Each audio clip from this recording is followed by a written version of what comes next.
Representing the business of boxing, ladies and gentlemen, let's hear it for Manager Marty!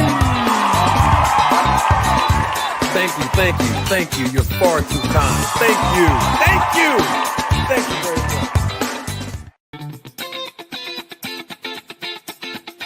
much. Representing the business of boxing, ladies and gentlemen, let's hear it for Manager Marty! Thank you. You're far too kind. Thank you very much.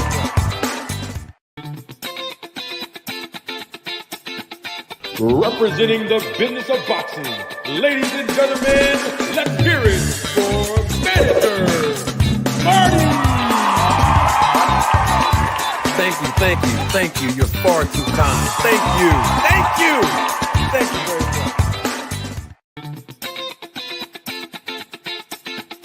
Representing the business of boxing, ladies and gentlemen, let's hear it for Manager Marty! Thank you. You're far too kind. Thank you very much.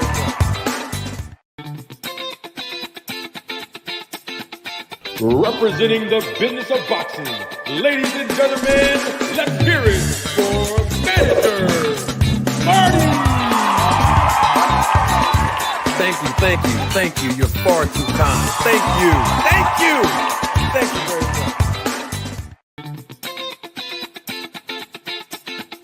Representing the business of boxing, ladies and gentlemen, let's hear it for Manager Marty! Thank you. You're far too kind. Thank you very much. Ladies and gentlemen, members of the jury, members of the Roll the Tape film crew, welcome to another episode, another edition of Roll the Tape podcast with Manager Marty.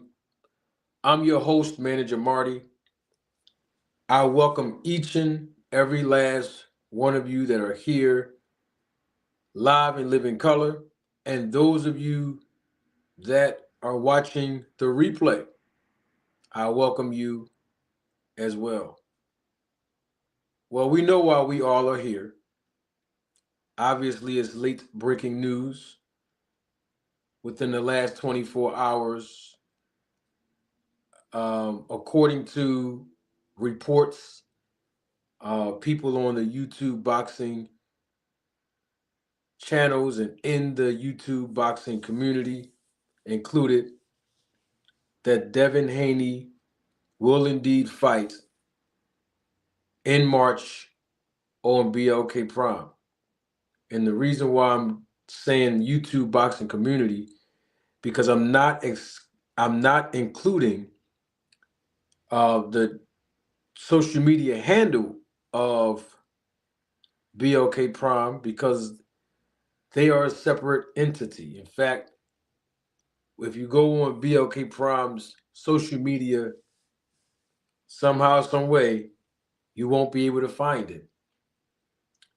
It has been deleted shortly thereafter it was posted. And I'm referring to what you see on your screen right now. According to BLK Prime Boxing, their social media handle, it says, with a picture of Devin Haney, see you March 25 on BLK Prime. It doesn't say see you March 25th on BLK Prime. It says see you March 25. In other words, 2025. And we know that because there is an apostrophe after the number 5. So see you March 25. See you in March of 2025 on BLK Prime. We heard Bill Haney on numerous platforms in the past week mention that, quote unquote, BLK Prime has to get a shot as well. We're giving all the small channels a little bit of shine. These are the words of Bill Haney. And I guess when he mentioned BLK Prime, that was a foreshadow of what you see on your screen. It is widely believed that Devin Haney will be fighting in March of 2025 on BLK Prime. Now, we definitely have to give a history lesson on Devin Haney and his career and his past endeavors. We are hearing that Adrian Broner is a front runner at 140 pounds to fight Devin Haney on BLK Prime. We're also hearing that Tevin Farmer, my guy, Tevin Farmer from my hometown, the great city of Philadelphia, whom we all just saw a few months back compete against William Zepeda. Very controversial win for Zepeda. We don't know who Devin Haney's opponent is going to be because it hasn't been publicly announced. We can make some assumptions. We can equally make some suggestions. But we do know that Devin Haney himself even said that he was returning in March. He actually said, March, I'm back. So just based off of the reports that we heard thus far, looking at X, formerly known as Twitter, the account for Devin Haney, he says, March, I'm back. And that was on January the 3rd, 2025. And of course, yesterday, BLK Prime announced that Devin Haney will be back in March, confirming that, and also that it will be on BLK Prime. So we have to deal with where we are today. I have to give you my perspective on it. Of course, it's all about the business of boxing. Even if people get online and lie on me and say that I'm hating on the Haneys. The bottom line is, it's business. We need answers. But before we get some of these questions answered, I have to plug in my guys. Those great personal injury attorneys that represent the states of New Jersey and Pennsylvania. Of course, you know, they are part of my sponsorship team that's helping sponsor this channel, and we want to give them a salute. Courtler Manis, LLC.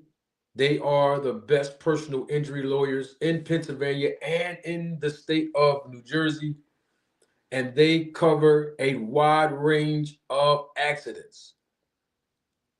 As you can see on your screen, they have a website. And the thing I love about not just their website name, but also domain name, but also the fact that they mean what they say when they say we fight, we win. We know boxing parallels life, and we know life parallels boxing.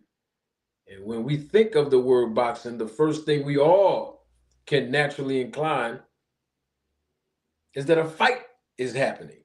And that's exactly what our friends of the channel, our sponsors, Courtland and Manners do. They fight. But not only do they fight, they win.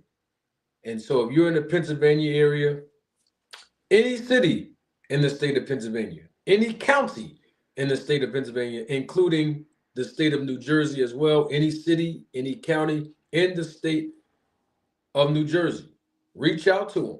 And their phone number, you probably can't see it on my shirt, but I will make sure I put all of their information in the description. Their phone number, 844-50-FIGHT, FIGHT. So I got to make sure I plug my guys in, sponsors, and we salute them. And now enough with the hugs, handshakes, kisses, and even advertisements. Let's get down to some boxing now. I keep trying to talk to people about the business of boxing. and I have to agree with myself that a lot of people believe, a lot of people understand, a lot of people hold me very credible here as an informational source in the YouTube boxing community. But you know, you have some people, you got a handful of them, and it's a lot of handful of them who continue to discredit me, who continue to insult me, who continue to undermine my experience and expertise as a professional licensed boxing manager, especially here on YouTube. No one in the business of boxing does it at all. Only when I come on YouTube. And I find that amazing because, as you already know, Bill Haney let the cat out the bag when he told you all that he's searching for me. Y'all remember that the other day? Yeah, it was really last week. Matter of fact, when I was live last Sunday, I played it. No, I didn't. I didn't play it. Well, I played it, but not publicly. I played it for myself because Punch Drunk Boxing at my name in the video so I can see it, I guess. And Bill Haney said he's searching for me. He's searching because he want to make sure that I'm really a manager of boxing. He said that I'm the manager of Walmart. And he also said I'm the manager at Target. So I confess, I'm the manager at Walmart. I'm the manager at Target. I confess. But I have a question for those who undermine my experience and my expertise as a professional boxing manager in professional sports. I got a question on that. But before I ask my question, let me first double salute the members of the channel and supervisors of the Roll to Tape film crew. All things, I see you in the building. Ty, what's going on, sweetheart? I'm getting it right today, girl. I got it right today. Yeah, that's my homegirl, Ty Drakeford. She's in the chat. Let me play a clip, right? You know, sometimes you got to go back to the old footage to bring clarity, right? And I do it all the time. Remember that Netflix documentary? Some of you didn't see it, but most of you have. The Netflix documentary. We're going to get to Bill Haney and Devin Haney going on BLK Prime, but I want to set the record straight about something real quick. Y'all remember that Netflix documentary, Hall of Shame, Untold Hall of Shame? Yeah, chronicled Victor Conti and the Baco scandal and just a handful of athletes that he worked with during the time that he himself was distributing performance enhancement drugs and peddling it and even administering it to world-class athletes. There was something in that clip, several things, but it's only one. I want to play it for you all. Just the audio of it, and it's going to tie right into the illustration that I'm trying to present to those who question my expertise and experience and undermine it and insult me. I just had a question about something. Let me play this audio before I ask my question. Hold on for 1 second.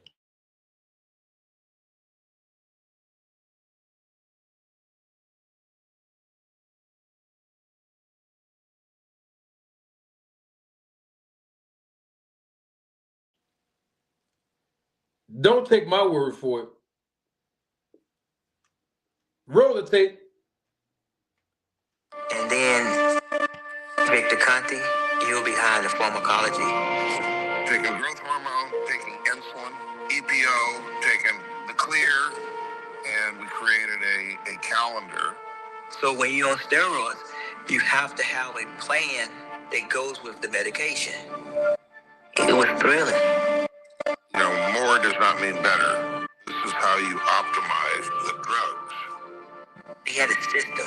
I got me a real connect, a real doctor. until I found out Victor wasn't a doctor. A lot of people mistakenly call me doctor. I don't know why, because I guess because I'm interpreting blood test results and I'm giving them the type of information that a doctor would give them, I guess.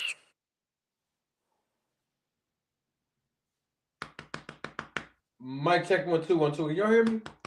Is my lavalier working? My mic work? Hello, hello. Testing 1 2 1 2. Can y'all hear me? Did y'all hear the audio? Can y'all hear that? I'm going to ask my question in 1 second. I gotta make sure I do an audio check. Did y'all hear that? That was Tim Montgomery. Y'all know who Tim Montgomery is. He was here live on this channel at the beginning of last year. I had him here in an interview. That was him in the Netflix documentary. And y'all heard the voice of Victor Conti. Quick question. Did y'all hear that? Some of y'all probably didn't hear it. I might have to play that again. Double salute to my guy, Jerry Austin. He's a member of the channel's supervisor of the Roll to Tape film crew. Ty said that she heard it loud and clear. Did anyone else hear that? I want to make sure that we heard that. You heard that, all things? Windy City heard that? Okay. I don't want to play that last 10 seconds again, because that's really where I was driving home at. Yeah, y'all heard Victor talk about, HGH, the insulin, the clear, testosterone. Y'all heard him mention. That's what I wasn't getting at there. We're going to get to that later. I might come back live tomorrow and break some things down for y'all about that, but I just want to play the last 10 seconds of that because everybody said that they heard it. Hold on 1 second.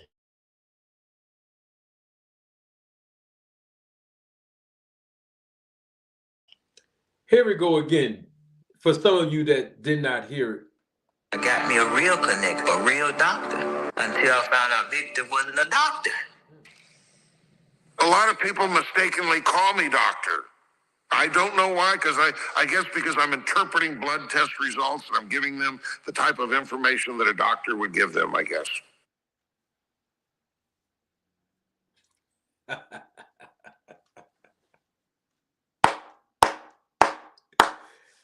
Yes. So my question is, why do people consider me the one with credentials, the one with experience, the one with expertise on the business of boxing? Why would people consider me fake or insult me or undermine all of my experience and knowledge of the business of boxing? But they approve Victor Conti, a man who himself says, people mistake me as a doctor. I'm not a doctor. I guess because I am taking athletes' blood. I'm extracting their blood. I'm interpreting their blood test results. I'm evaluating their blood. And I'm also giving them recommendations. He's not a doctor. But some of your favorite fighters is allowing him to extract their blood, evaluate their blood, interpret their blood testing results, and then giving them recommendations based on the blood testing results as if he is a doctor. He is not a doctor. He is not trained. He is not board certified. He is not a medical professional. He's not licensed as a healthcare physician. But yet and still, Devin Haney, Terrence Crawford, Caleb Plant, Demetrius Andrade, Bam Bam Jesse Rodriguez, Blair Cobb, Clarissa Shields, and the list goes on and on. Franchise Cruz, they all go over there to the snack protocol and allow this doctor who has no credentials, no experience in the medical field, No certification, no credentials. But yet I'm the fake manager. Lord have mercy. I hope this double standard ceases in 2025. I really do. I mean, some of your favorite content creators call me names. Y'all know when Coach Malachi, when he says janitor Marty, he called me a janitor. Y'all remember that? Blue Blood Sports TV. He's called me Eminem Stan, called me a water boy. He say I live in a linen closet with mothballs in it. This is what he said.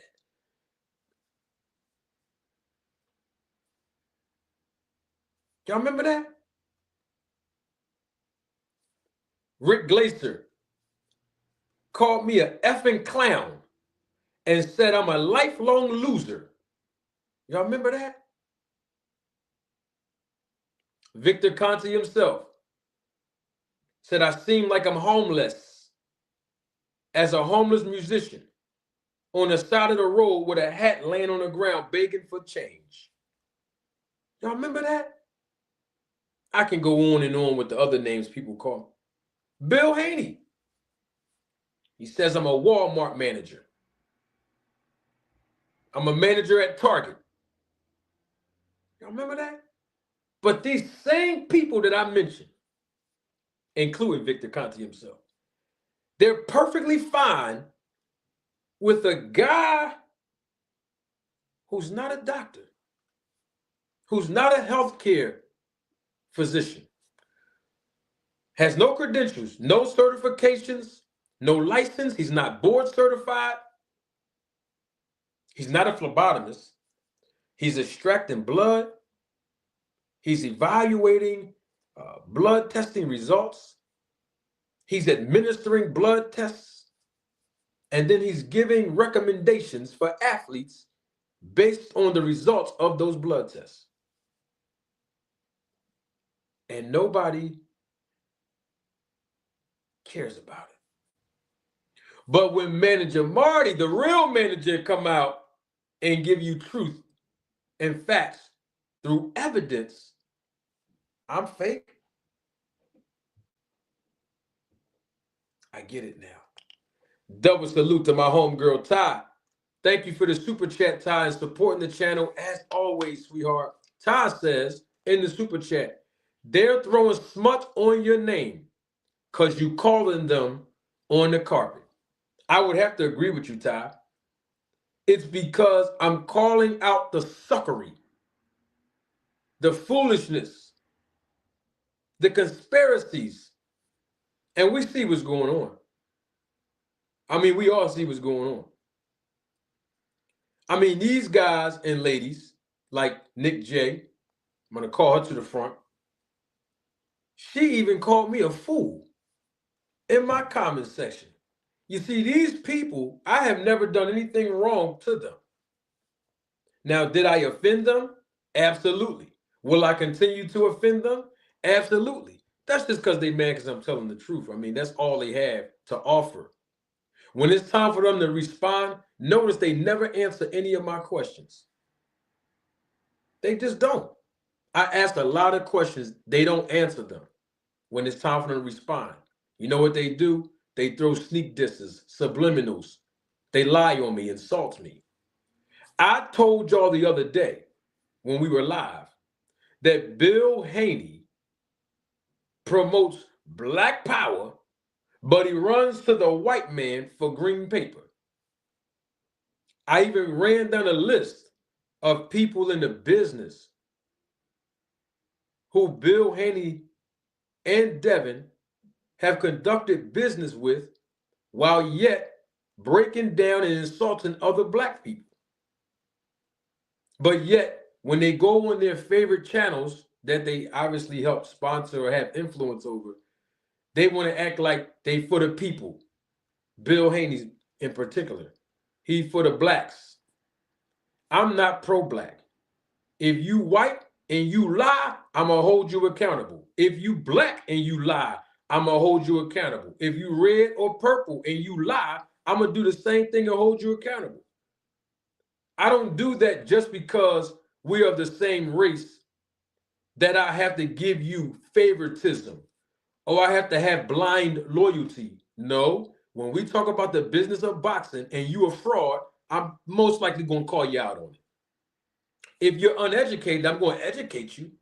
But people need to understand that all black people are not created equally. Okay? Racism has no place anywhere in the world. It don't matter what your ethnic background is or your culture or your race. No one has the privilege to be racist. No one. And that's just my perspective. But we know that Bill Haney is notorious for disrespecting and insulting and publicly shaming black people. We've seen it. And most of them are professional boxers. But yet, when you look at the catalog of individuals that the Haneys have conducted business with, they're not black. I'm talking about the ones that helped advance the career of Devin Haney, including when Bill was going out there in Mexico in the beginning of Devin Haney's career, right? Paying for fights. Now, I'm not criticizing him for that because I understand as a manager, that's what we do. So that's good business. But at the same time, that's where it started at. Okay? He's done business with Lou DiBella. He's not black. He's done business with Steven Espinosa when they went over to Showtime for a few times. He's not black. He did business with Eddie Hearn in the first go-around. He's not black. Stopped doing business with him. Then start doing business with Bob Arum. He's not black. Then after that, goes back, spin the block, do more business with Eddie Hearn. Once again, he's not black. And then they also obviously did business with Oscar De La Hoya, and also he is not black. But now we see,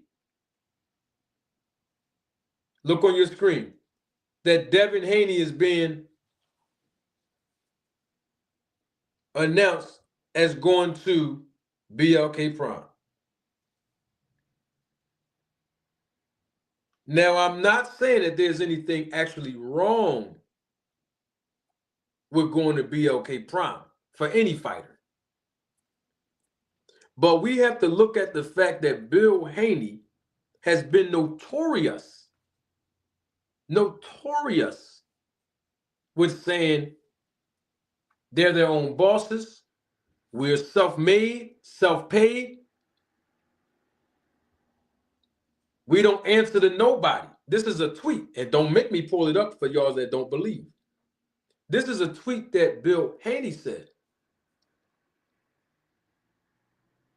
But now they want to lean on the blacks when they're boxed in all the time in their history.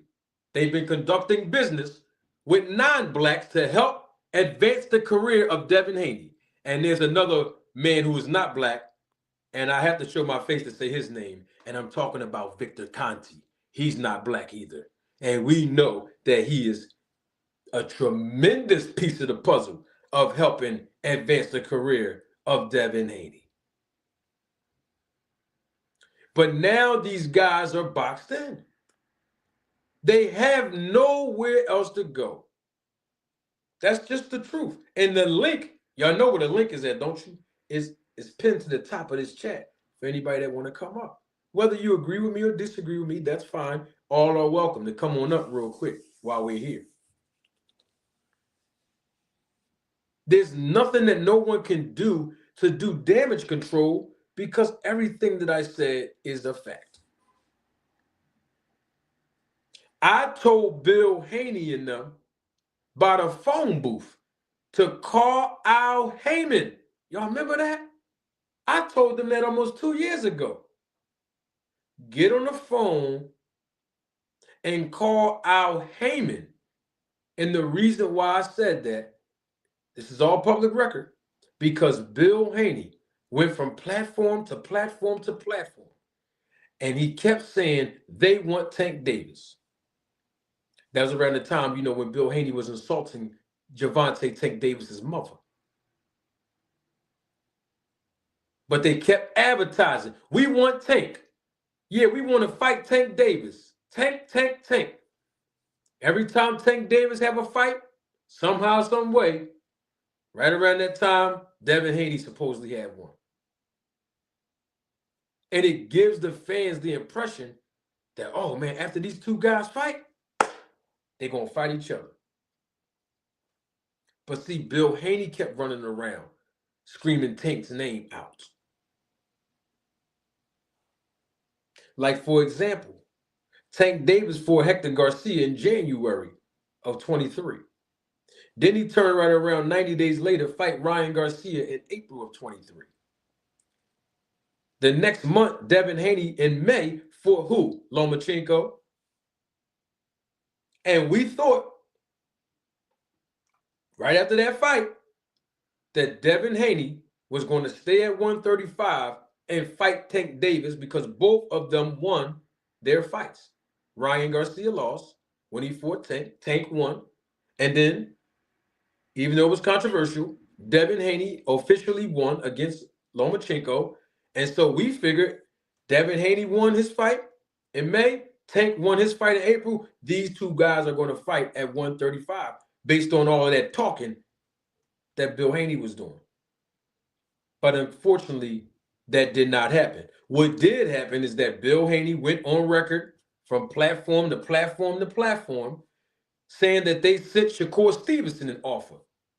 We're doing a history test here. Don't get mad at me. And Shakur Stevenson was ducking him. And then Tank was ducking him. Then they moved up to 140 to fight Regis. Then after that fight, Matias. They sent the so-called offer to Matias. Matias was ducking him. You see, everybody keep ducking Devin Haney.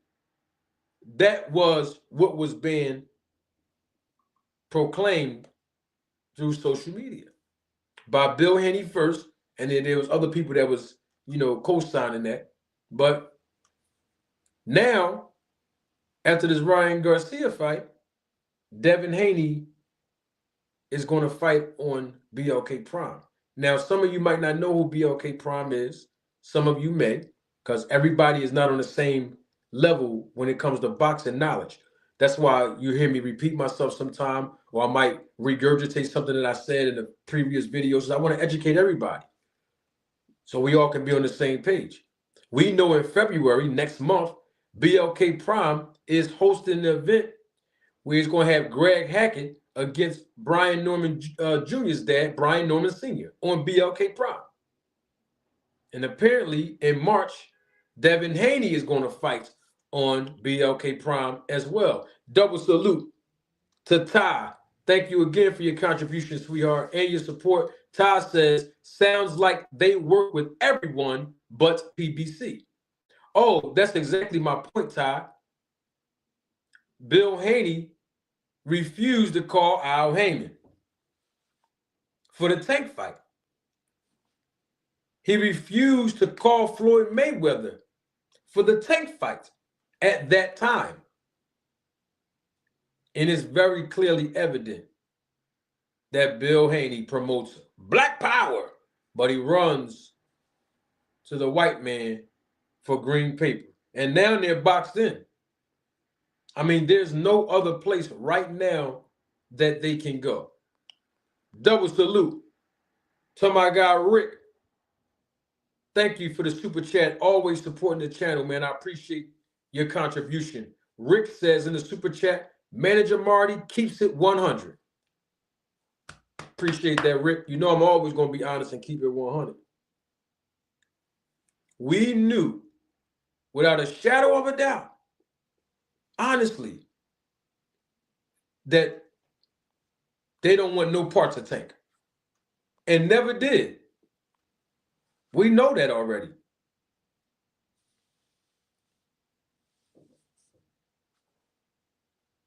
That's just the truth. Now, we also know, speaking of Tank, he's fighting when? March 1st. He's fighting on March 1st, right? Who's fighting a few weeks after that?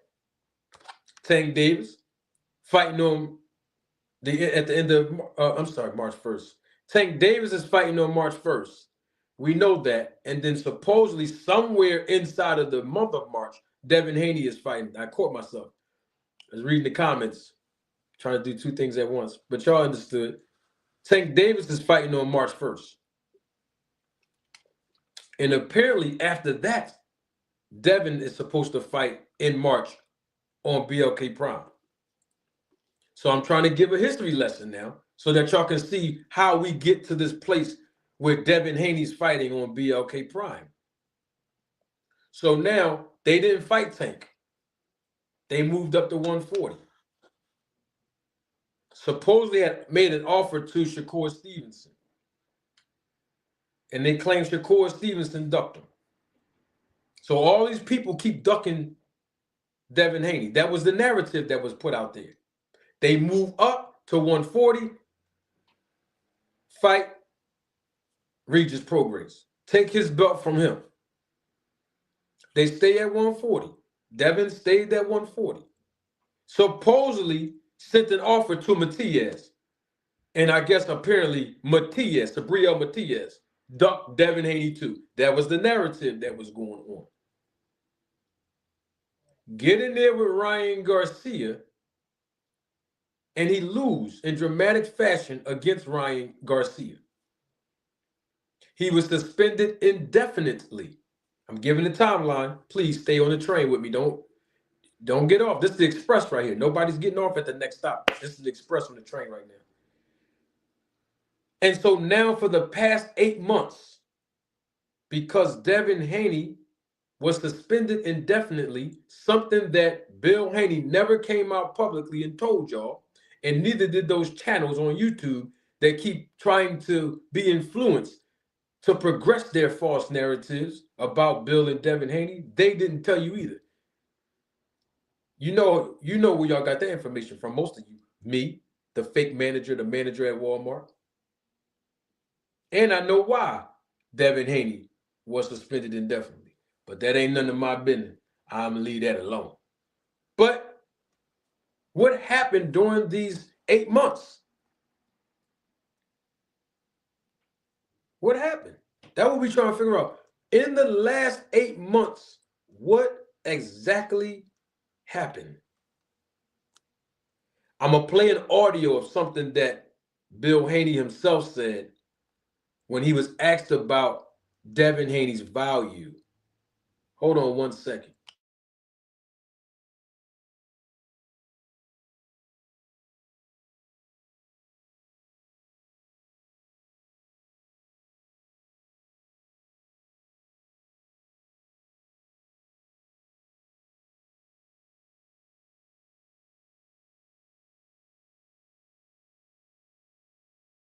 Here is Bill Haney. Yeah, a tie. That makes me laugh too every time I hear it. All right. Here's Bill Haney when he was asked about his son, Devin Haney's value. I guess the question is, do you think that Devin's financial value now has dropped because of what happened in that fight? Even though it was overturned, people seeing what they saw, do you think Devin now is going to basically make less money because of that? Or do you think he'll make more? Yes, of course. No, he'll make less because of the fight.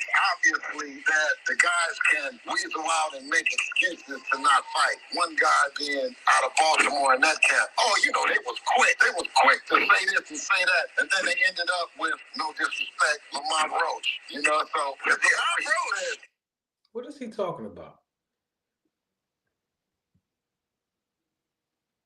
So my question becomes, what has the manager of Devin Haney? What has the trainer of Devin Haney? What has the CEO of DH Promotions have done for the value of Devin Haney for the last 8 months since he fought Ryan Garcia? How did Bill Haney repackaged Devin Haney within the past 8 months?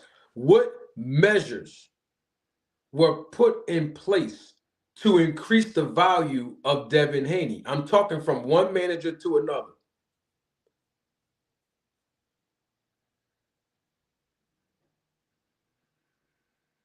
Now, that's the question.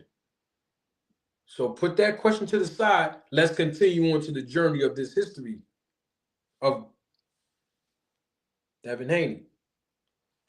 So within the 8 months, there was a purse bid that Bob Arum was the lone promoter in, representing his fighter that he promoted, Sandor Martin, which at the time was the mandatory for Devin Haney. Unfortunately for Devin, since he does have his promotion company that's independent of everyone else, that's his own promotion company. That's why I keep hearing people tell me he didn't even step up to the plate, or Bill Haney with their own promotion company, being their own bosses, to go head to head with Bob Arum in the purse bid for that fight. So that fight did not materialize. And then after that, Liam Perro and Devin Haney was supposed to be in negotiations. Liam Perro is on record publicly stating that Devin Haney was outpricing himself and asking for way too much money that will basically outprice him from getting that fight with Perro. So, of course, that fight didn't materialize. Then we found out that the Haneys were sent an offer. And one of those offers was supposedly by Turkey Al-Sheikh to fight Teofimo Lopez. And we know this as of today, that Bill and Devin Haney turned down the Teofimo Lopez fights. Now we see Devin and Teo going back and forth. Devin Haney's throwing all these shots at Teofimo Lopez now through social media and X, formerly known as Twitter and all that. We wanted to see those guys in the ring. But that fight did not materialize. We heard what Bill Haney said on Knockout Boxing's channel when Knockout asked him about that Teofimo Lopez fight. So that fight didn't materialize. And here we are today.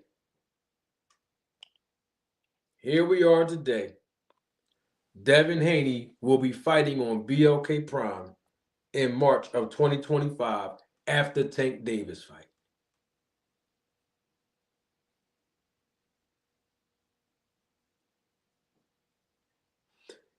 I just want everybody to be clear on something in boxing. Timing is the key in the business of boxing, outside of the ring. And so the timing of all of this is questionable. It was questionable. Yeah, Joseph, I know that Top Rank sent an offer to Devin Haney first. And of course, we heard Bob Arum say this, and I played this on this channel, where Bob Arum said that Devin Haney obviously turned down the fight. I'm fully aware of that, but I wanted to bring up the Turkey Al-Sheikh offer and emphasize that offer more, because more fans have heard Bill Haney talk about this publicly. And also, Bill Haney talked about this on Vlad TV, and I'm the one that replayed it on this channel, the audio that is, when I say replayed it, where Bill Haney gave everybody the impression that Teofimo Lopez ducked Devin Haney, and he didn't sign for the fight, but he claimed that Devin Haney did. Those were the words of Bill Haney. So that's why I didn't bring up the fact that Top Rank sent an offer first, and then I got all of that. So I appreciate that, Joe, for bringing that back up in the chat. So I'm talking about the most notable things that fans will remember. So I'm not surprised that the Haneys ran the BLK Prime. I'm not surprised. I'm not. Doesn't surprise. I mean, where else can they go? I'm just trying to figure out this though, since Devin Haney's going to be on BLK Prime. How come they didn't do a show with BLK Prime before all of this? Since Devin Haney has his own promotion company, I'm just trying to figure that out. Devin Haney has DHP Promotions, right? He could have done 2 shows within the past 8 months that he was out and definitely suspended. He could have did a matter of 2 shows within 8 months, right on BLK Prime. In other words, there should be some up and coming fighters that signed to DHP.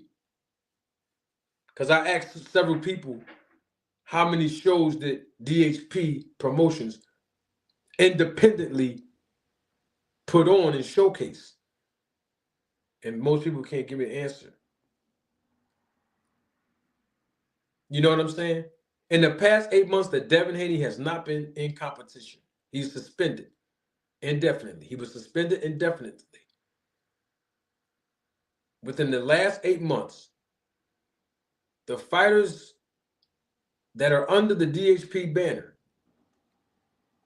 they could have did shows on BLK Prime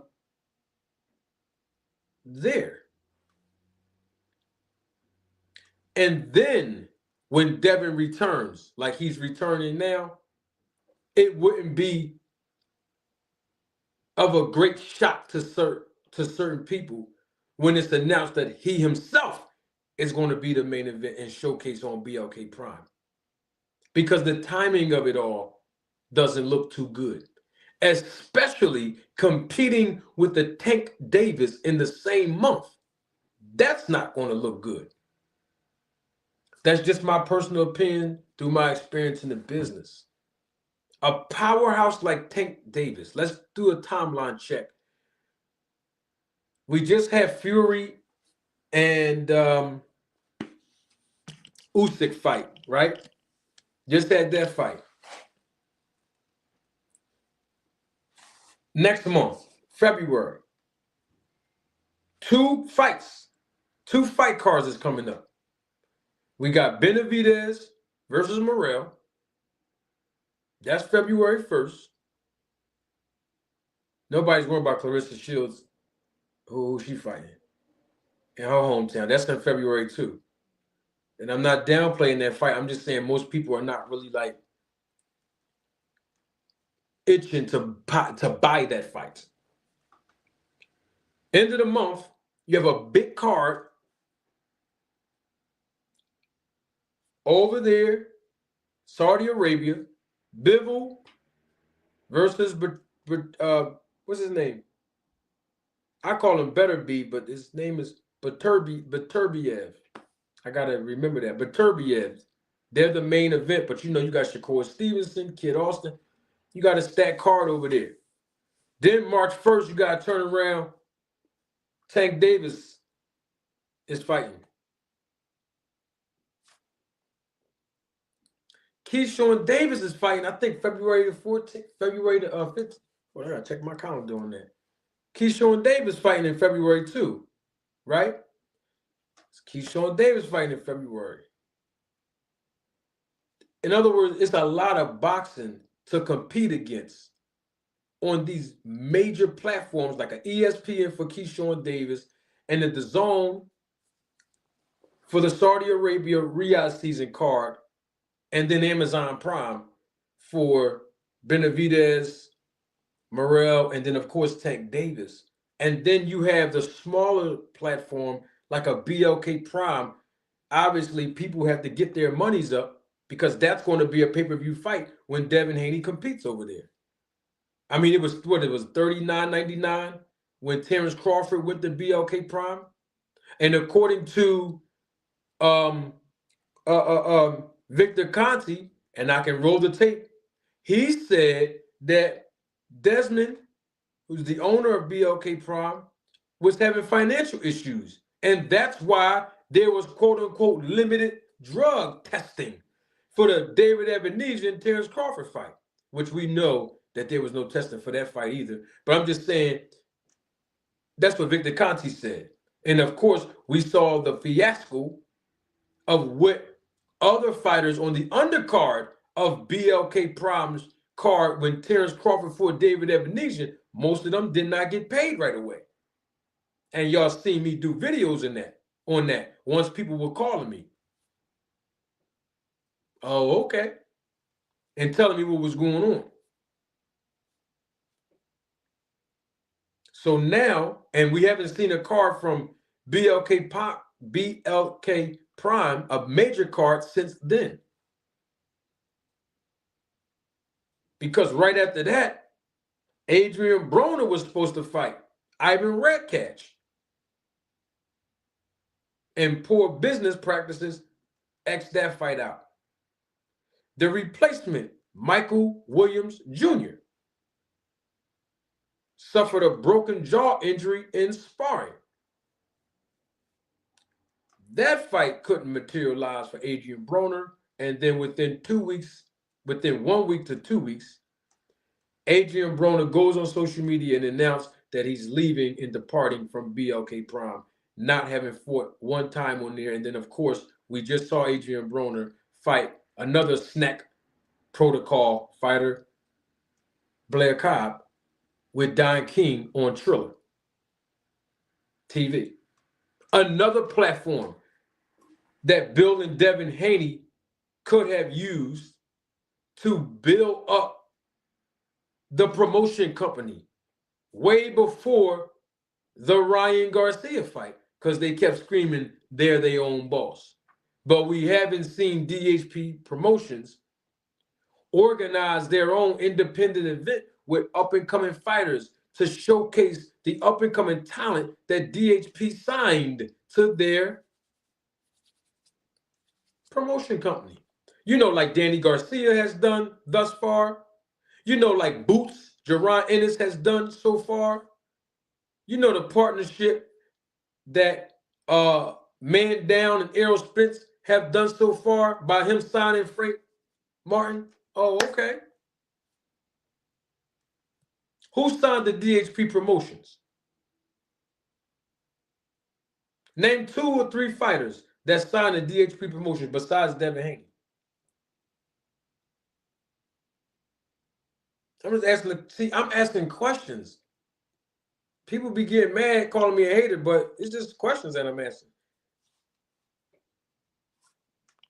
Double salute to Ty. Thank you again for the super chat, Ty. Your support to the channel. Ty says Keyshawn fights the 14th.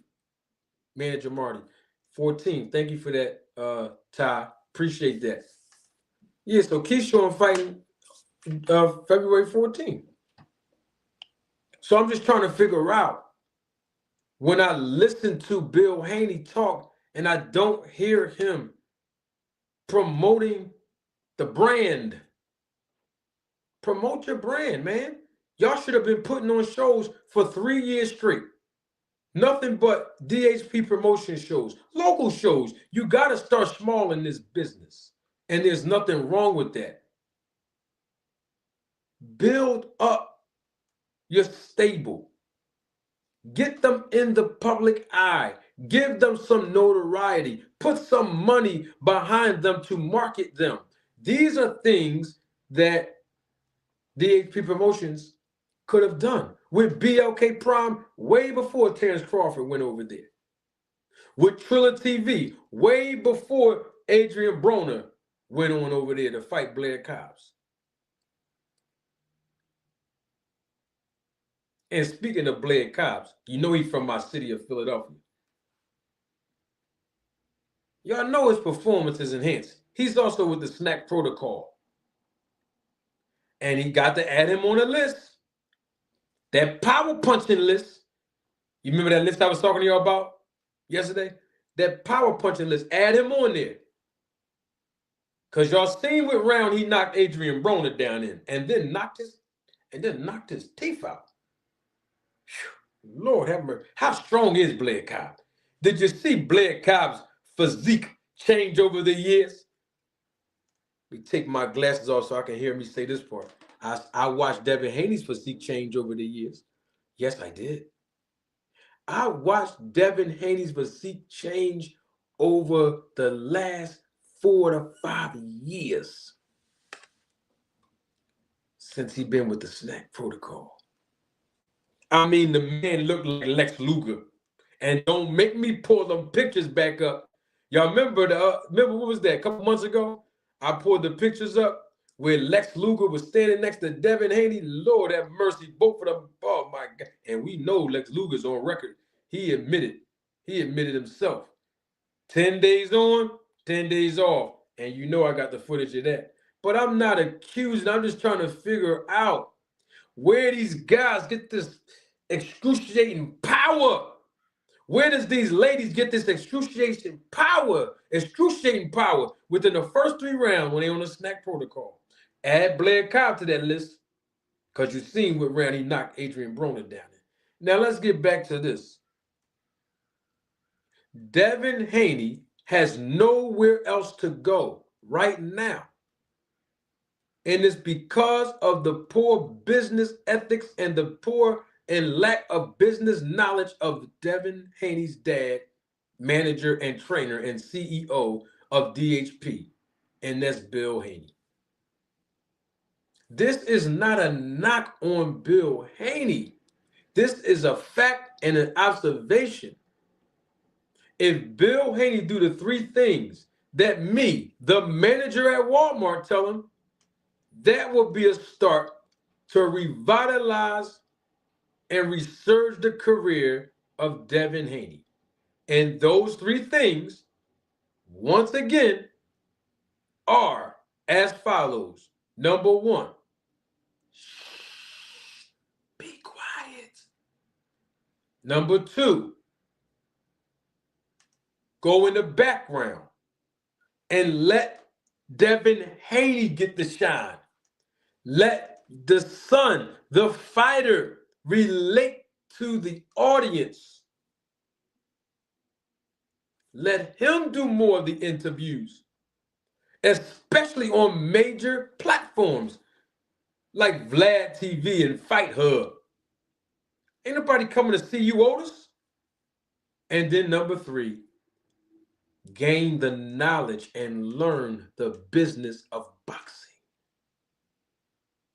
That's the 3 things I told and recommend for Bill Haney.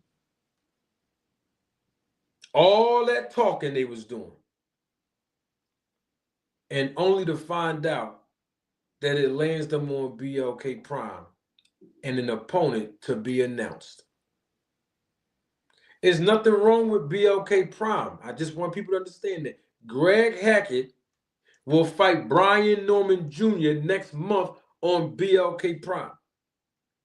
So BLK Prime is making their resurgence as well, and they're competing in a boxing market that's extremely competitive compared to the majors. And when I say majors, I'm talking about networks and promoters. So we have to give BLK Prime credit. But we just trying to figure out,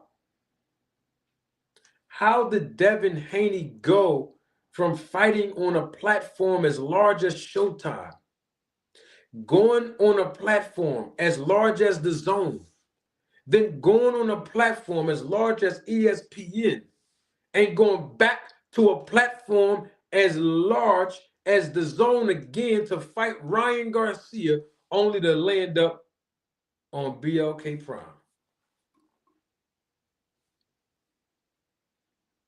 We need answers. That's all I'm saying.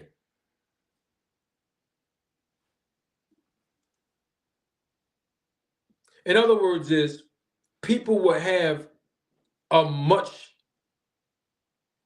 bigger expectation for Devin Haney because of the words that are used and the tactics that are done and used by Bill Haney. I mean, I have somebody in my chat right now asking me, where can they watch BLK Prom? And is it on Tubi?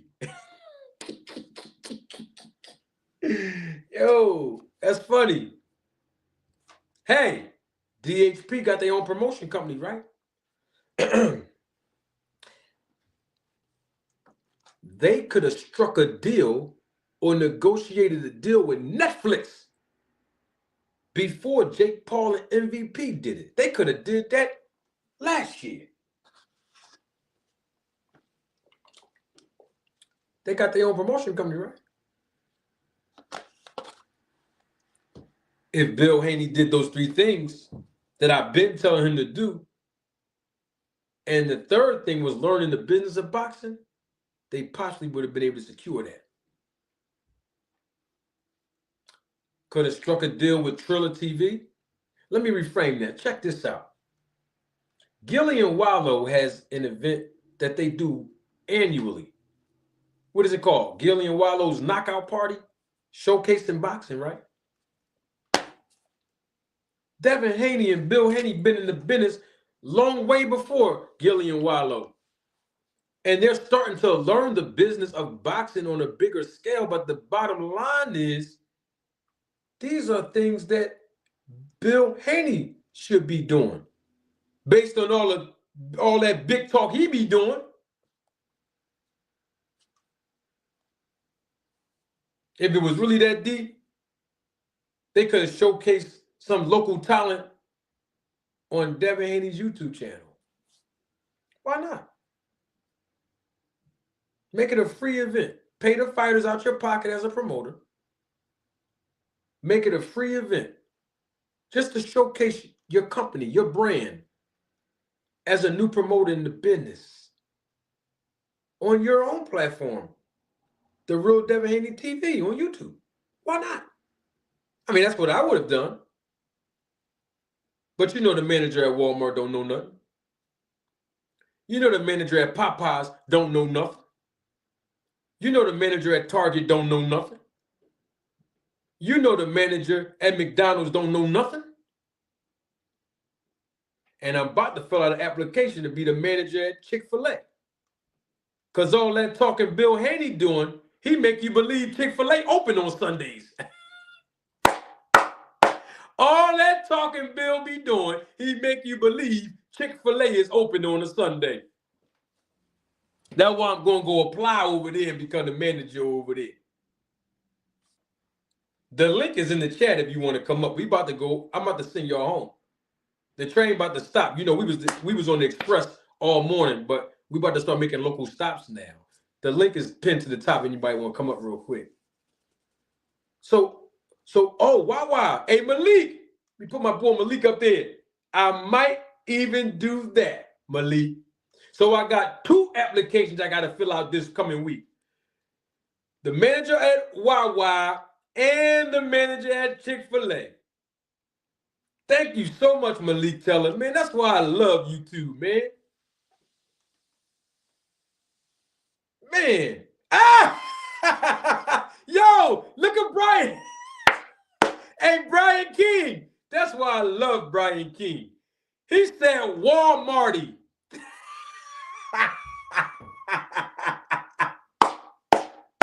Yo, I love my people on YouTube, man.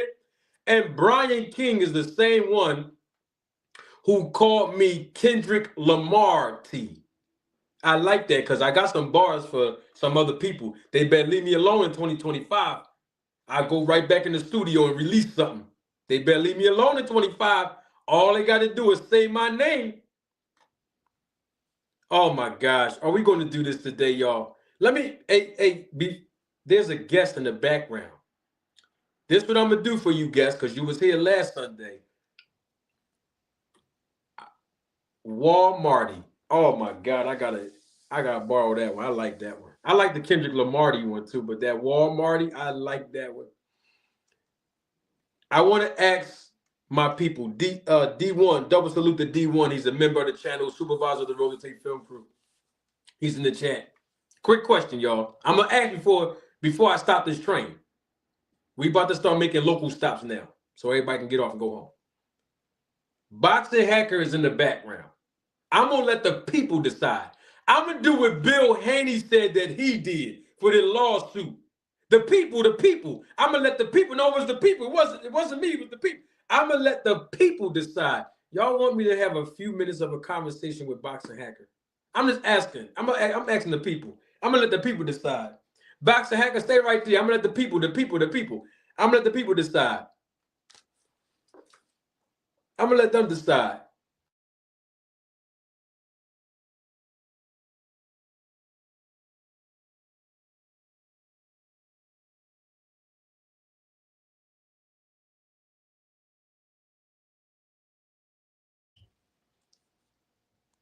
I understand that, but whose decision was it? Was it Bill Haney's decision, or was it Devin Haney's decision to go and take everyone to court? Well, Devin has to sign off on it. Right. So whose idea was it? Listen, who's the brains behind going to court? Listen, let me explain something to you. The people call for it. It's a group of people that are saying not to do it, then it's a group of people that said to do it. Who's the group of people? The group of people. It was the decision made and a general consensus that this is what needs to be done for the betterment of boxing, and Devin signed up on it. I understand that, though, but was it your mind behind the whole? No. It was the people. Who's the people with Bill? Who's the people? Listen, it's the people that call for every day, that text for every day, that call for it and say, you know what they say? Sue his ass. The people. We're gonna let the people decide. Y'all want me to let Boxing Hacker up, man? The people. Listen, King. The group of people. Y'all want me to let me see if Boxing Hacker still here? Boxing Hacker, you can't come up here with no nonsense, bro. That's all I'm saying. Man. Let me see. A couple people saying they want me to let you up here. One or two people told me no, Boxing Hacker. Let me see if somebody else. Hey, yo, let me see if my members of the channel. Hey, D1, you think I should let Boxing Hacker up here, man? Hey, Ty, you think I should let Boxing Hacker up here? All things. Lucky McKinnell's. Y'all think I should let, I got to talk to the members of the channel. Y'all think I should let Lucky McKinnell, y'all think I should let, Lucky can come up here all the time. Y'all think I should let Boxing Hacker up here real quick? I got to talk to, since he keeps talking about the people, let me talk to my people. Let me talk to the members of the channel, my people. Hey, D1, hey, Ty, all things, Lucky McKinnell's. Y'all think, Andre Noble, what's up, Dre? Y'all think I should let Boxing Hacker up here for a few minutes? Let me see, is he still back there? Yeah, he's still here. This is the express train. We about to go local. We about to start making local stops. All things said that Boxing Hacker got to super chat me. Well, he did super chat me yesterday. Oh, my guy is here. The phenomenal show. Double salute. He's a member of the channel, supervisor of the Roller Tape Film Crew. The phenomenal show said no. All right, just get him on and off real quick. The people. I got to ask the people.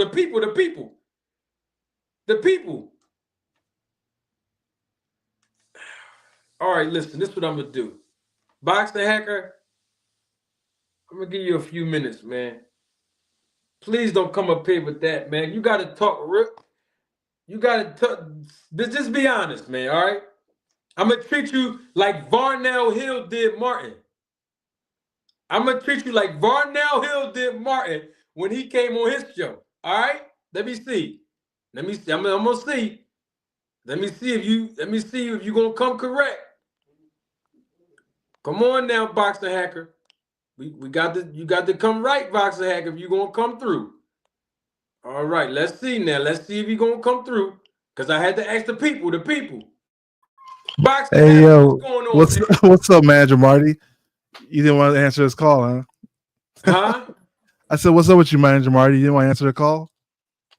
Man, you know I ain't never ducking no smoke, brother. I'm the air Hey, fryer. man, I I don't had to know. ask the people. I had to ask the people. The people. The people. The people. The people. The people. I Look had to like ask the you people. look like you're scared for a smoke a little bit, you know. Never. Hey, salute to you, brother. How you doing? Salute, man. I'm doing well, man. How are you? I'm pretty good. I'm pretty good. Your Hey, man and so I'm going to BLK Prime, brother. What happened?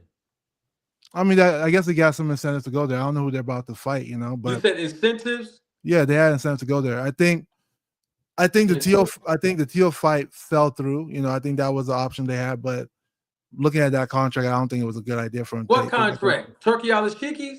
No, the one with Top Rank. No. Forget him. That's why I didn't want to bring him in it because I Okay, knew people was sure. going to say about him. No, don't worry Yeah, about that one.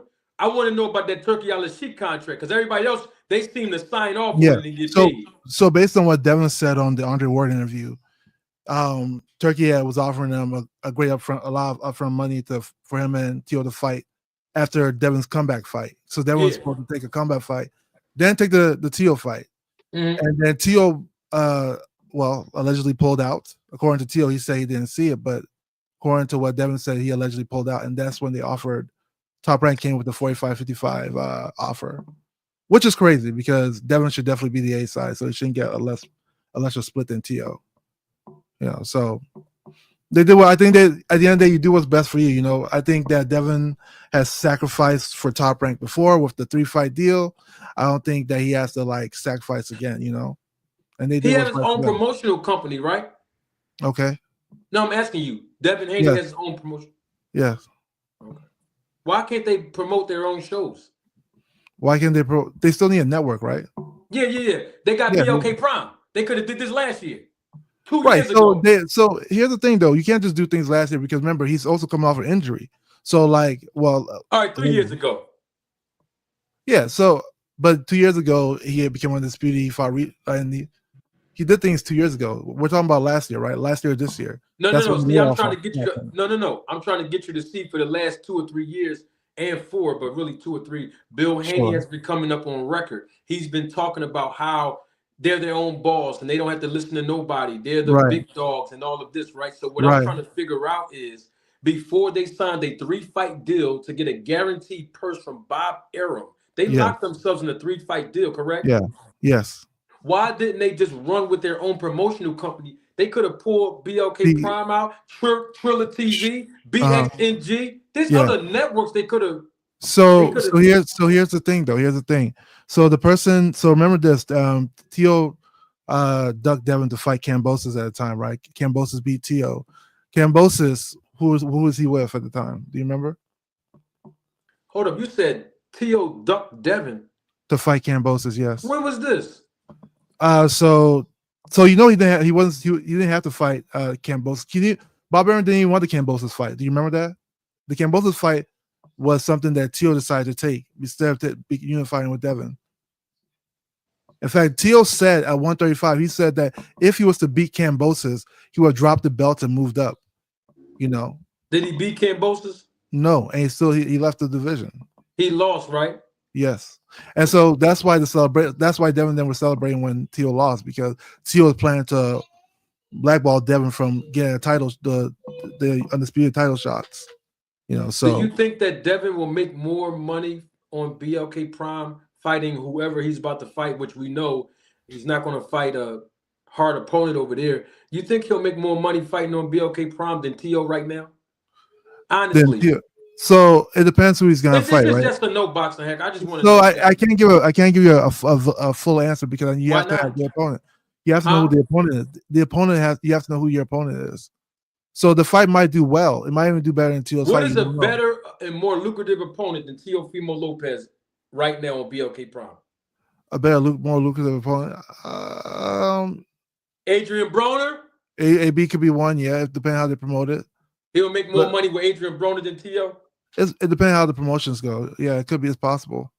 Boxing hacker, you told me you were a boxing fan for over 20 years. Yeah. You know daggone well that Adrian Broner and Devin Haney on BLK Prime is not going to be more lucrative than fighting a Teofimo Lopez, even in Riyadh season. Here's the thing, and this is where the problem comes in, right? Because remember, they wanted Devin Haney to be the B side, right? Tio has never. They wanted Devin Haney to be the B-side for Tio, right? The problem is that Tio has no. There's no. If you look at Tio's history, there's no proof of him doing. We're not talking about Tio. We're talking about the Yeah. face of boxing, Devin Yes. Haney, the Yes. A side, right? Yes, and there's no proof. Yeah, he's not the A side, so that's why he didn't take the offer, because they weren't trying to make him the A side. But when you look at it, there's no proof what Tio is bringing to the table. There's no So proof even that that's Lamont gonna be- Roach. Hey, there's no proof that Lamont Roach bring nothing to the table, but he's in there with the face of boxing. Right. So, but Oh, you okay. can, So what but we you can, talking about? but you can sort of measure, like, okay, it's probably not going to do as good as like Ryan, or even maybe not Frank Martin, so you can sort of look at that, right? No, you really can't. You can't look at it because everybody have their own audience. That's what I'm trying to figure out. Devin Haney has a built-in audience, just like Yes. you, Yeah. just like Correct. you. So Yes. because he has a built-in audience, he could leverage that audience 2 years ago before locking himself in a 3-fight deal. And even if he wanted to do the 3-fight deal, that's fine. But when you look at Devin Haney, he does not sell because he's not relatable to the paying audience. He does not sell. Well, so when you say does not sell, maybe if you compare him to like a Tank Davis, right? You say it doesn't sell. But if you take Tank Davis, who is currently you'll say like the golden boy of this era right now, right? If you take him out the picture and the lower weights between him and Inoue, I think they're the highest sellers, right? He's the only one that's done multiple pay-per-views by himself, right? In the lower weights. But why do we have to take him out the picture? That's not reality. Us taking him out of the picture. If you don't take Tank out of the picture, then nobody sells, right? Because then you're looking at the curves on Tank. Tank is making astronomically more than everybody else. So then you have to say every other fighter at 135 and below doesn't sell. Maybe Inoue in Japan, I don't know, but like besides him and Inoue, then you say that nobody else sells because Tank is the golden boy. Well, I'm not talking about just selling. Hear me out, Boxing Hacker, and everybody that's watching, right? Yeah, I'm talking about making a connection to be relatable to the paying audience. Because this is one thing I learned in business, number one in business, and also in number two in the business of boxing. Because I operate business outside of boxing, and I learned this and I apply this inside of boxing as well. It's about entertainment, right? I'm going to give you some names so you can understand where I'm going with this. Allen Iverson, you know who he is? Basketball player, yes. Basketball player, very relatable, right? Yeah. To a paying audience. You can put AI anywhere in the country. Even people that don't watch boxing all the time, that are just casuals, they know who Allen Iverson is. He had ups and downs in his life, but people know who AI is, correct? Sure. Okay, let's apply that same logic to another sport. Let's take wrestling. Hulk Hogan. Do you know who he is? Yes. Even people that do not watch wrestling all the time, they just probably watched it casually or just saw it and they peeked at it. Okay. Even though Hulk Hogan really only got about 4 moves when he wrestled. He gonna clothesline you, body slam you, hit you with the boot, and leg drop you. Leg drop you, yeah. But he's relatable to the paying audience. Let's apply that same logic to a different sport. How about football? Yeah. The concept is still the same, even in football. Sure. Where you and I can bring up so many different athletes. Tom Brady, why not? Tom Brady, right? Yes. Has some ups and downs, been involved in some controversial things, but Tom Brady has a proven record of being accomplished. Not only did he play on one team, but he was successful on a different team. Yes. People that that may not watch football all the time, may watch it casually, maybe a female, may just peek at football. They know who Tom Brady is. Let's apply that same logic to boxing. Tank Davis. Tank Davis has some ups and downs in his personal life and in his career, including injuries and including being stripped on the scale by missing weight. But guess what? Tank Davis, you can put him, just like those other 3 athletes I mentioned. You can put Tank Davis anywhere in any arena in the country, he is relatable to a paying audience. It could be the way he looked, it could be his tattoos, it could be his swag. The bottom line is he's relatable to a paying audience, like the other three athletes. Now, let's put Devin Haney in the mix. Yes. When you look at Devin Haney, it's very difficult for him to be relatable to a paying audience because most people do not know Devin Haney, and Devin Haney has not been in different arenas around the country. I'm not talking about 2 or 3. I'm talking about where you can place Devin Haney anywhere. Hold on, let me finish. Where you can place Devin Haney anywhere, and people will be able to relate to him. Numbers don't lie. So the point I'm making is, if Bill Haney do the 3 things that I've been recommending that he does, it will give the paying audience an opportunity to be able to get to know the image of Devin Haney. Because right now, it's not looking good for him when we talk about the paying audience. I disagree. So I have to disagree with you on some certain things, right? Well, before we do that, we have to also have like some kind of standard, right? Because you're saying that Devin is not known every place, and then you're saying maybe Tank is, and then you're comparing it to Hulk Hogan, who I imagine. I didn't compare Tank. I didn't compare. Hold right. up. But the standard is different, right? Because because Hulk Hogan is like the icon of the sport, one of the icons of. Right, but I'm talking about the psychology. See, I'm trying to teach you. So let's use your science. Of there's a psychology. Yeah. To transition someone and convert them from a casual to a hardcore and entertainment. That's what I'm talking about. There's a psychology in that. So here, so what you're saying, right? Let's look at it. So first off, Devin talks like he had an interview with Andre Ward. He had like an hour-long interview with Andre Ward. He's had interviews in the past, right? Where at? Where at? Post-fight press conferences. He's talked at the gym. Does Andre Ward? Does Andre Ward up all the? What's the name of that show? All in the Smoke. All the Smokes. Does all the smoke? The show that Andre Ward. I never said it up his show updating any show. I'm just saying that he has done interviews. Right, but he's done an interview. Now, with if you're saying, he's done an interview. I'm trying to get to where you're going. He's done an interview with Andre Ward on All the Smoke, right? Yeah. Okay. Why didn't he do an interview on DJ Vlad, who has over 6 million subscribers? Why didn't he do an interview with DJ Vlad? Yeah, Bill Haney took that slot. Why didn't Devin go on that platform? Bill Haney just talked. Like I said, that Bill Haney's job is to jump in front of the media. But he's also, Devin's also been. But Devin's also hold on. So Devin's also been on Gillian Wallow, and that's also has a big platform, correct? Devin's been on Gillian Wallow. He's been on that interview. He interviewed. He been on there, but which has millions of viewers, right? I know, but they don't have more subscribers than Fight Hub TV, who covers sports and boxing specifically, right? What do you mean they don't have more?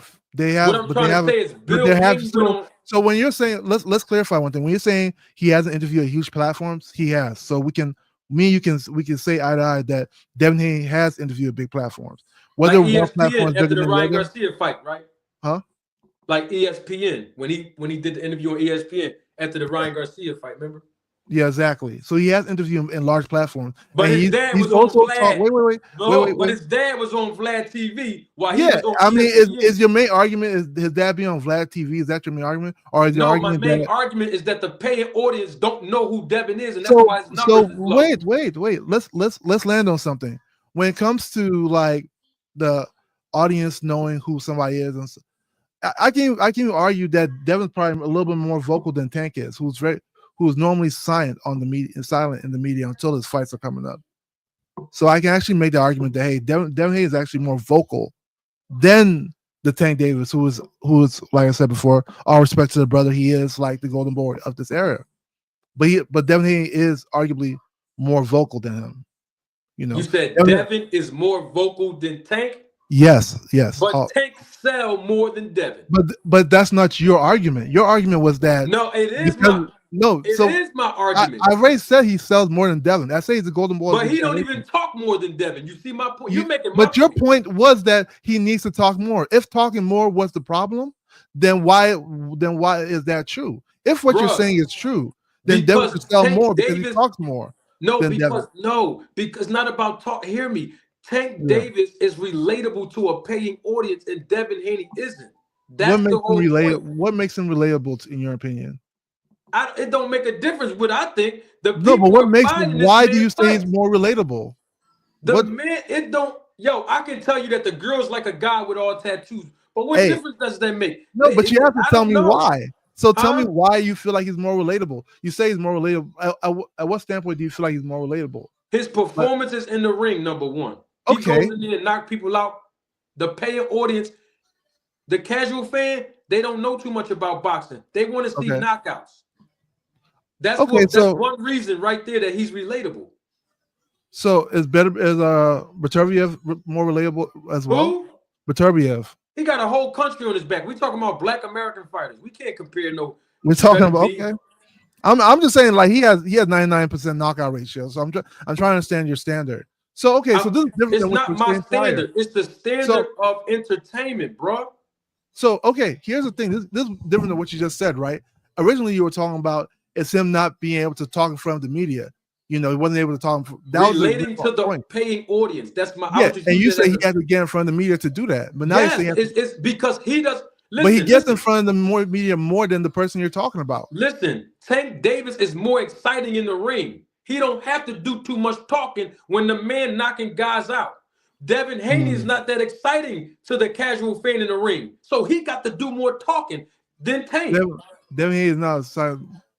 Okay, I mean, then the casual fan. If I call the casual, and I got a lot of people that I know who are just casual fans of boxing. If I call 3 of them right now and say, who would you rather see fight, Tank Davis or Devin Haney? All 3 of them, and I promise you this, they all will say they would rather see Tank Davis. If I give you 2 free tickets to a fight, who would you want the 2 tickets to see, Devin Haney or Tank? They all 3 going to say, hey, Marty, give me them tickets to that Tank fight. Okay. That's what I'm trying to tell you. The paying audience. And I want to show you of the reason why I'm saying that. Hold your horses, mute your phone. This is Bill Haney, since we're talking about Tank and Devin. This is him on a boxing voice 2 years ago. Don't take my word for it. Roll the tape. More sellable. He's been on pay-per-view and he's rolled out the region to region. Let's break down pay-per-view. What pay-per-view is? Let's how many pay-per-views was it? I would say that the most he's done is 225. Okay, so let's say 225, but let's give him an extra 25, and let's say 250. Okay, you have 250,000 pay-per-view buyers. Mm-hmm. You also have another 20,000 people in the tickets. Mm-hmm. Okay, so you're talking about 275,000 people, right? I chose to reach an upwards of. We were thankful that we reached 3 million viewers. There were 3 million. That's 2,700,000 more different people. Do you see his logic? His logic is trying to compare a paying audience, pay-per-view buyers, to Tank Davis's 225,000 to Devin Haney's alleged, because you know Bill Haney told us that they be frauding on the numbers over there. Okay, so we're gonna use his logic in that too. 3 million views on a local regular ESPN, no pay-per-view. Do you see my point, bro? No, you switch your point. Let's stick on one point. I've been making the same point the whole time, bro. Okay. All right, let's clarify it once and for all. Your point right now is that Devin needs to be more relatable, right? And you feel like he's not communicating enough to the people. I guess the casual audience. That's your argument, right? He's lacking the performances that attract a casual boxing fan inside of the ring. That's the number one problem. But he can do something about that. Something about that. Can I ask you a question? How many other people have this problem? Huh? In his current division, how many other people have this problem? I don't know. My show is dedicated to Devin right now. We're not gonna move on to so nobody else. yeah, so let's look at it again, right? Like I said before, if you take it, there's two cash cows. You'll say Canelo, you'll say Tank. These two people, they can fight almost anybody, be on pay-per-view and do good numbers, right? If you take away the cash cow at the lower division, there he goes. Is literally the high one. No, but it's reality. Boxing Hacker, that's not reality. It's reality. Because right now you're looking at Tio, who's also a great fighter, but has never been on pay-per-view. Boxing Hacker, Boxing Hacker, you want the audience to do something that shouldn't be done, and that is to ignore reality. You want us to go into our mind and say, this is the reality. But what you're talking about the second highest paid fighter in the lower division. No, you want to, or the third. Maybe I don't know about anyway, but like second or third highest paid fighter in the lower divisions. Bro, you're trying to recreate. You're trying to recreate reality. We can't do no hypotheticals. The reality is not hypotheticals. It's reality. Bill Haney knows that. Listen, Devin Haney can't reach a 100,000 threshold on pay-per-view buys. How do you know that? That's what his father said. That's the reason why they don't want to go over there. They can't reach it. He's not confident. He's talking about that particular fight. You do know that, right? Huh? So he's talking about that particular fight. You know that, right? It's not talking about they can't reach in at all. Because my point is, he wouldn't have to worry about that if they go over there and get that check from Turkey Al Shiki to fight Tio, bro. Yeah, because it's upfront money. It's a different thing. Why didn't they fight him? Because Tio pulled out. Did you miss that part? Tio pulled out. I heard you. I didn't see no proof, but I heard you. I heard you, bro. I mean, you're going by hearsay anyway, right? I mean, we're both going by hearsay at this point, right? With what? We're going by hearsay for the top rank offer and for the Turkey offer, right? It's both of them are hearsay at the same level, right? So what's the difference? We heard that Tio pulled out, of the Turkey. Who you hear that from? From Devin. Devin Haney said. Who else you heard that? I got the audio. Who else you heard that? Devin and Bill said that. So Devin said it first a long time ago. He said and we caught both of them lying. So why you taking them as credible? You taking them as reliable? This is a fallacy you're trying to use. It's called ad hominem, right? Fallacy. This is a fallacy. You heard me say a fallacy. This is a fallacy right here. Just because you feel like they lied in the past doesn't mean they're lying in this current instance. Let's clarify that. Hold up. Let's clarify it. Fallacy. Yeah, it's a fallacy. Yeah, right, so it's called let me make sure I'm clear. No, hold on. I want to. Yeah, go ahead. I dropped out of college, and I am also the Walmart manager. I'm the manager at Walmart. So I'm slow. I'm not calling you slow, brother. I'm just saying. But I'm calling myself slow. It's okay. Okay. What does fallacy mean? You're using big words on my show. What that mean? So a fallacy is something that seems logical, but it's actually like an illogical situation. Like that sounds like stuff you doing, bro.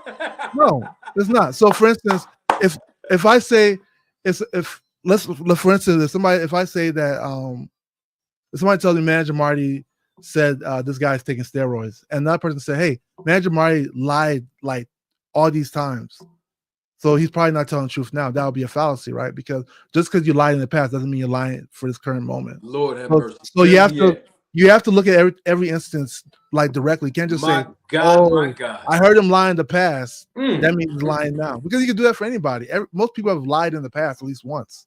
My God. My God. When the last time Bill Haney lied?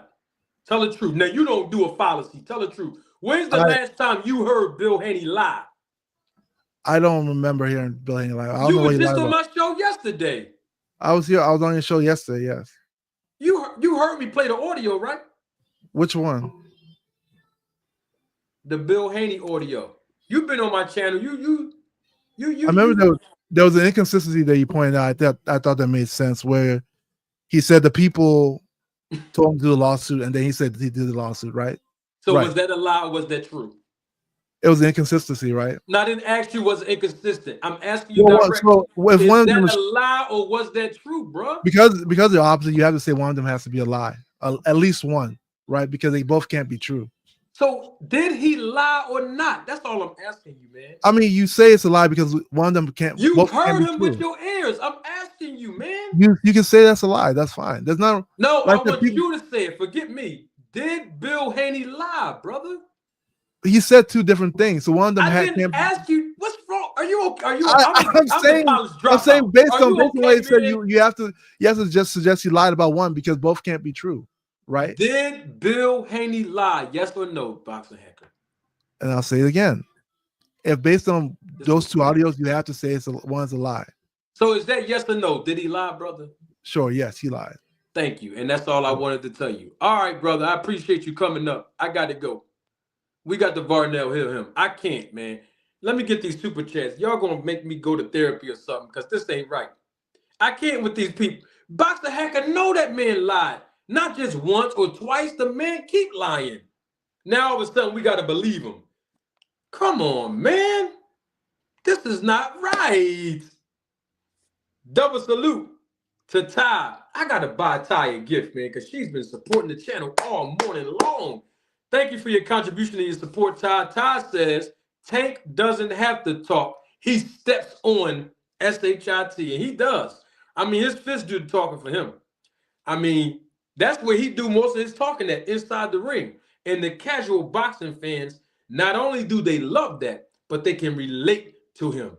And that's what this thing is all about. Double salute to Since Boxing. She's a member of the channel, supervisor of the Roller Tapes film crew. And she also said in the super chat, Haney's clan will not be honest. Bill need to chill. And I also saw you say that in my comment section too, and I laughed too, since you're absolutely correct. Bill needs to chill. It is hurting the brand of DHP and his son, and the casual fans are not relatable to him. And we're glad that he's going to be fighting on a different platform like BLK Prime, but people got to pay $39.99 for it. And it's going to be hard for him to get that back end money that they keep talking about they want, because it's not going to happen. Double salute to DB. Thank you for your contribution and your support to the channel. DB says in the super chat, people not drawn to Devin because he is in a triptych curated image by his dad. People are drawn to real, and Devin ain't that until he speaks on his own behalf and people realize who he really is. I totally agree with that, DB. And that's the whole point that I've been really, trying to make, not just to Boxer Hacker, but for all of you in the audience, because the psychology of converting a casual to be a hardcore is to make whatever product they're paying for relatable to them. We are all humans. And this is the same psychology, even outside of entertainment, that major companies use on all consumers. When you are buying a product for a major company, let's say my job, where I'm a manager at Walmart, there's a certain psychology through advertisement to galvanize us to go into that store or go online and purchase that product. And apparently, that's the key that's missing in Devin Haney's camp. And that's because his father needs to educate himself more on the business of boxing. Double salute to Jay Brumfield. Thank you, Jay, for your contribution and your support to the channel, even though in my comment section, you are not favorable towards me, but I appreciate you. As always, Manager Marty, this is what Jay Brumfield says in the chat. Who does Marty manage for us to compare Devin number? Well, I can tell you right now who I manage. Can I give you one person, Jay Brumfield? All right, I'll give you one, if you don't mind. I managed to get Victor Conti on this platform, not once, but twice. And Victor Conti shows so many contradictions. And I managed to get him to do that, not just based off of the line of questions, which 90% of the questions I knew the answer to already, but even comparing what he said in the first interview to the second and put clip after clip after clip after clip out so that even you, Jay Brumfield, can see the smoke screen. I'll tell you somebody else I managed. I managed to get Bill Haney to search for me and call me the Walmart manager and even the Target manager. I managed to get Bill Haney to do that. You want to know one more? Okay, great. I managed VADA to tweet that Devin Haney is now enrolled in 365 24/7 testing, even though we know that 365 24/7 testing through VADA doesn't exist. It's a hoax and it's fake news. I managed to get all three of them to respond to the videos that I've been putting out, and they all know that it's a lie. So I hope I answered your question, Jay, because I think that was a good question. Windy City Assassin, my God, day one supporter. Thank you for your super chat, my brother. Always appreciate your contribution. Windy City says, deny, lie, and deflect. That's the Haney-X model. Well, I mean, I got Boxing Hacker up here. I asked him when was the last time he heard Bill Haney lie. And even he lied and said he didn't know. I reminded him and said, you were here on my platform just yesterday, and you heard me play the lie that Bill Haney told. And he still would not admit, Windy City. He wouldn't admit it. And this is the problem that people have with Devin Haney fans, Bill Haney and Devin. They don't be honest. It's unfortunate. My homegirl, Foxy Brown, double salute to Foxy Brown. Thank you for the super sticker. Always appreciate you in the chat and always contributing your time and monetary resources to the channel. From the bottom of my heart, Foxy, I appreciate you so much.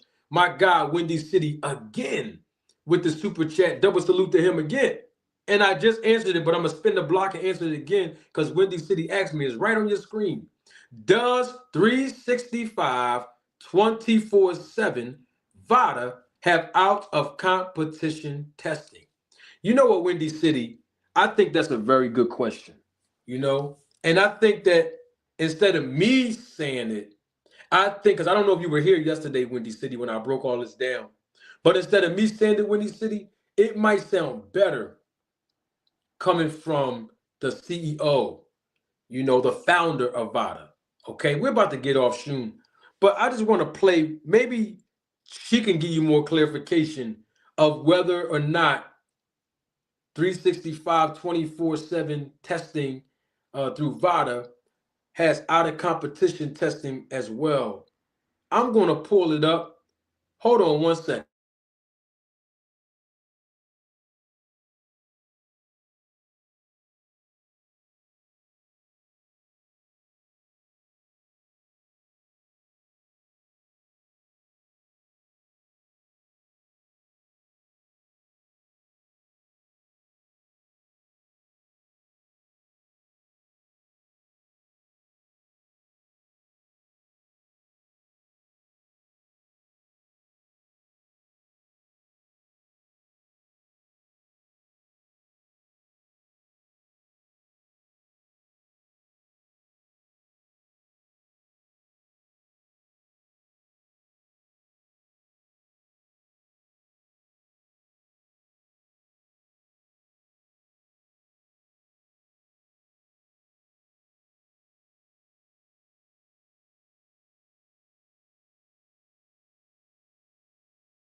All right, Windy City, I found it.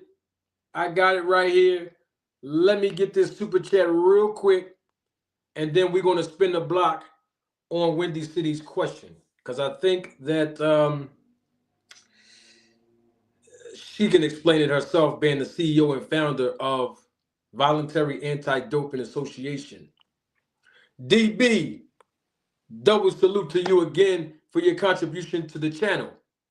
DB says in the super chat, Haney's try to take a page out of Trump's book and create alternative realities and truths. They should get canceled. It's offensive to boxing and fans. I don't know why the Haneys want to alternate reality. Even Boxing Hacker, when he says, let's just hypothetically say that we remove Tank Davis from being the face of boxing and being one of the #1 pay-per-view sellers and ticket sellers in the business. We can't alternate reality. We got to look at what's real and deal with it. Boxing Hacker, double salute to you and your contribution to the super chat. Boxing Hacker says, but calling, quote unquote, 365 testing a hoax is a lie. Boxing Hacker, you know that me calling 365 testing through VADA is not a lie. You know that. You don't believe? Again, I proved it yesterday. But hopefully, Windy City Super Chat will bring all of it to a head before we get off this train. This is Dr. Margaret Goodman, the CEO and founder of VADA. And let's hear what she had to say when I asked her about you know what? I'm doing way too much talking. Don't take my word for it. Roll the tape. Roll the tape. Right. So when you say out of competition, I've heard you mention that earlier. Out of competition is basically when the fighters or athletes in general are not competing. Maybe they're in training. Maybe they don't have a fight scheduled as of yet. Is that out of competition? Is that the meaning of that? That's the meaning of it for all sports that are enrolled in testing, whether it's track and field or whatever. But what VADA has is VADA doesn't have out of competition testing. So, Windy City, did you hear that? I want to make sure Wendy heard that, and whoever else wasn't here yesterday. Did y'all hear that? I'm just asking a question. Yes. I got it, Two Cents Boxing. The comment that you left, I read it off. Yes. I did read it off. Yo, Windy City, did you hear that? I just want to know if Wendy heard that. Did I'll play it again if somebody didn't hear that. I did all this yesterday, so I won't regurgitate it, but I just want to respond to that super chat. And of course, the other super chat with Boxing Hacker. Did y'all hear that? VADA does not have out of competition testing. Okay? Don't get mad at me. No. We're not doing a show on what Margaret Goodman said, Boxing Hacker. I'm not playing the whole thing. See, we covered all this yesterday, bro. You just heard her tell you all they don't have out of competition testing. And you heard me preface what out of competition testing mean before I asked her the question. I did it on purpose. Okay? It's very simple here. You don't have to believe. Okay? Let's look on your screen then, since Boxer Hacker keep trying to revert back to other, what's his word? Fallacies. We did this yesterday, y'all. Please. I was supposed to have been got off live, but we're here now. Professional athletes. This is off of vadatesting.org. I didn't type this myself. It's off their website. Professional athletes will volunteer to be subject to unannounced testing at any time during the 8 weeks prior to a scheduled fight. Okay? All right? They're subject to testing during the 8 weeks prior to a scheduled fight. That means they're only going to be tested when they have a scheduled fight 8 weeks prior to it, okay? That's not out of competition testing because they're in competition 8 weeks prior to their fight, okay? 365 24/7 testing involves out of competition testing as well. You still didn't get that, Boxing Hacker? You can't get out of this, bruh. And neither can any of you Devin Haney fans. It's a hoax. So now that I broke that down, Boxing Hacker Super Chat saying that me calling 365 testing a hoax is a lie. No, it's not. 365 24/7 testing is out of competition and in competition testing. And if the CEO of VADA says that VADA doesn't have out of competition testing, then that's what it is, Boxing Hacker.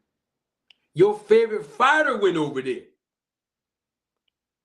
That's what that is.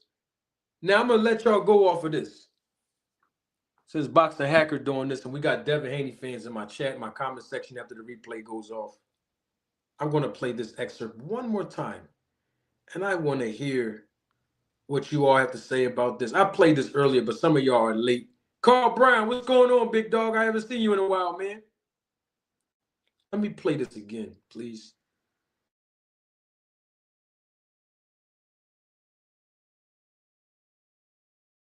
Where's Jay Brumfield? Is Jay Brumfield Super Chat still here? This for him. Okay, let me just, y'all look at the screen now. This is Jay Brumfield. Once again, as I said in the beginning of this show, before Mr. Brumfield came here, okay, people want to discredit me. And they want to undermine my experience, expertise, and credentials as a boxing manager. Asking me a question of who do I manage? And I'm glad that people ask me that and they question my credentials. But now I want to play an audio. I played it earlier, but you know, some people wasn't here. I want to play it one more time, and I promise you, we're going to get off the train. Listen to this.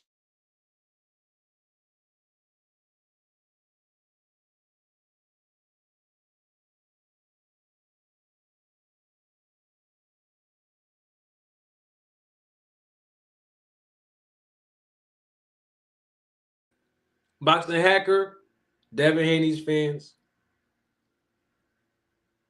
please listen to this audio because I have a question for you. Jay Brumfield, stay right there and don't move because your super chat's still on the screen. I just had one question for you before we go, okay? Listen to this audio real quick from the Netflix documentary, Hall of Shame. Trevor Graham really was kind of the front man as a coach. And then Victor Conte, you were behind the pharmacology. Taking growth hormone, taking insulin, EPO, taking the clear, and we created a calendar. So when you're on steroids, you have to have a plan that goes with the medication. It was thrilling. You know, more does not mean better. This is how you optimize the drugs. He had a system. I got me a real connect, a real doctor, until I found out Victor wasn't a doctor. A lot of people mistakenly call me doctor. I don't know why, because I guess because I'm interpreting blood test results and I'm giving them the type of information that a doctor would give them, I guess. Jay Brumfield, did you hear that? Boxer Hacker, did you hear that? Devin Haney fans, did you hear that? You know, people always want to ask me who I manage and want to undermine my integrity and my expertise and knowledge of the business. But did y'all hear what Victor Conte said on that Netflix documentary? Did y'all hear what Tim Montgomery said? I'll play it again if you didn't, and I promise y'all, I swear to y'all after this, we out.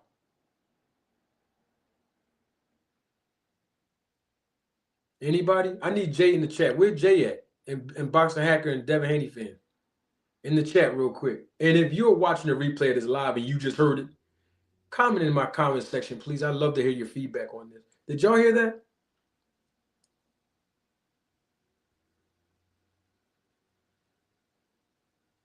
Y'all want me to play it again? Or I think we all heard it. Jay Brumfield, are you here? Boxing Hacker, are you here? Now you telling me to replay it. Come on, Hack. You got to be on top of this thing here.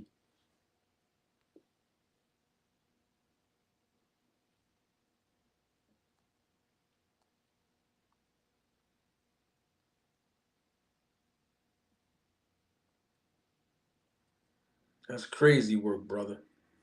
Crazy, man. You know me. I don't know why. You're a real connect, but thrilling. Here, go right here, man. I'm going to play this replay real quick.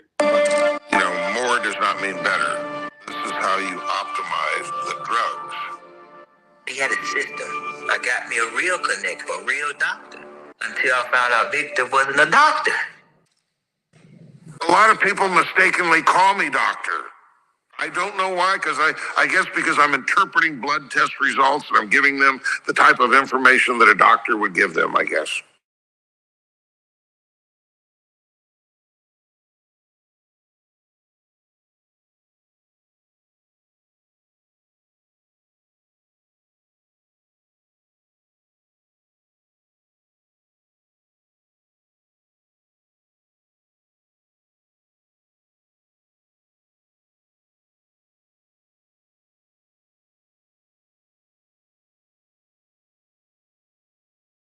Still muted. Box the Hacker. Thank you, Mike. I see it. Audio. Box the Hacker. Jay Brumfield. Anyone else? I want to ask you a question. Did y'all hear that? Come on, y'all holding the people up. Devin Haney fans. Did y'all hear that?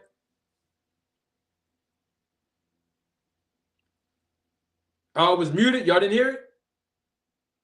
No, I thought I played it for y'all. Y'all didn't hear that?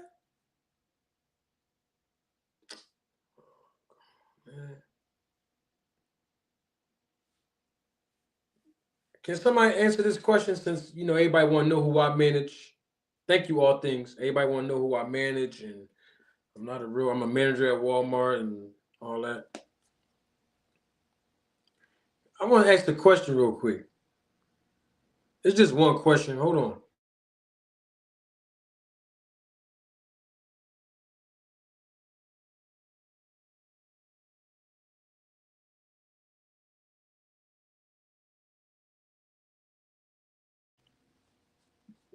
This is how you optimize the drugs.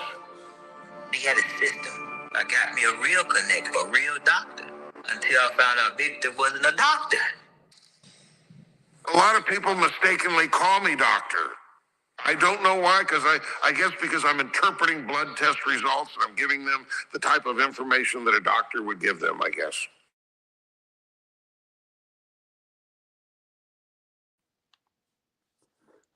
So, y'all want to know who I manage? People want to challenge my expertise. People want to undermine my experience and my knowledge of the business of boxing. People insult me on YouTube in comment sections, emails, on videos. They make memes out of me, by the way. I just saw a meme that somebody made of me the other day. It's so funny. But I had a question on that for those of you that do.